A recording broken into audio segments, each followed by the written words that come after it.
आता आपल्या आवडत्या मालिकेचे संपूर्ण भाग मालिका प्रसारित झाल्यानंतर लगेचच पाहू शकता फक्त सन नेक्स्ट वर. भारतातील प्रेक्षकांसाठी मोफत सेवा. पण मला सांगा, तुम्ही हे लोकांना कसं पटवून देणार आहात?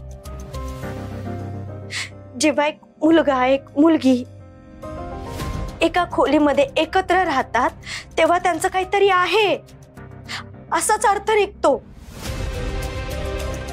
भले आपल्या जरी काही म्हणत नसेल ना, तरी लोकांच्या मनात तेच असतं आणि ते सेम तोच अर्थ घेतात.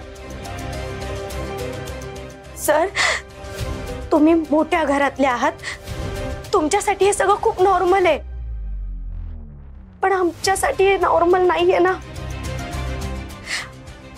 आमच्या बाबतीत जेव्हा एखादी गोष्ट घडते ना अशी, तेव्हा त्या मुलीचं नाव खूप खराब होतं, बदनाम होते ती.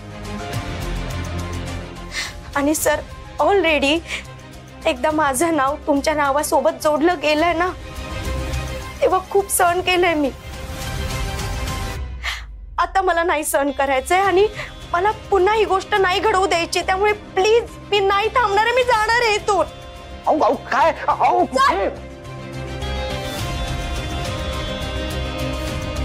Sir, sorry sorry, I am so sorry. मला सांगा, तुम्ही आत्ता कुठे जाणार आहात? स्मशानात. साई, काही काय बोलताय तुम्ही? Please please try to understand. रात्रीची वेळ आहे, रात्रीची वेळ, गावात जत्रा सुरू आहे, त्यामुळे हॉटेल रूम अवेलेबलच नाही आहे कुठल्या. आणि तसं काय असतं तर मी इथे तुम्हाला थांबायला सांगितलंच नसतं ना. मी रिक्वेस्ट करतोय तुम्हाला. ओळखीचं गाव नाहीये, ओळखीचे लोक नाहीये, रात्रीची वेळ. मगाशी आठवतंय ना, तिथे ते गुंडा त्रास देत होते तुम्हाला. जर मी नसतो तर कशाचं काय झालं असतं, you never know. Me request करतोय तुम्हाला, प्लीज.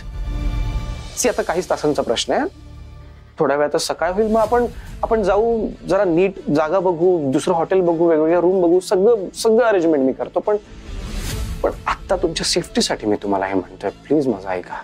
मी रिक्वेस्ट करतोय तुम्हाला, प्लीज. सकाळी म्हणजे अजून 3-4 तास आपण एकत्र याच खोलीत राहायचं नाही? मला नाही जमणार इथे. माझा डिसिजन झालाय. मला परत या विषयावर अजिबात बोलायचं नाहीये. सई, तुम्ही समजून घ्यायचा प्रयत्न का करत नाहीये?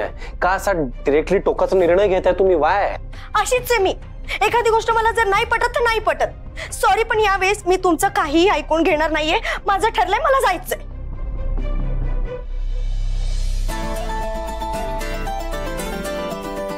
अरे अरे अरे, काय मॅरेथॉन मध्ये भाग घेतोयस की काय? एवढी प्रॅक्टिस कशासाठी?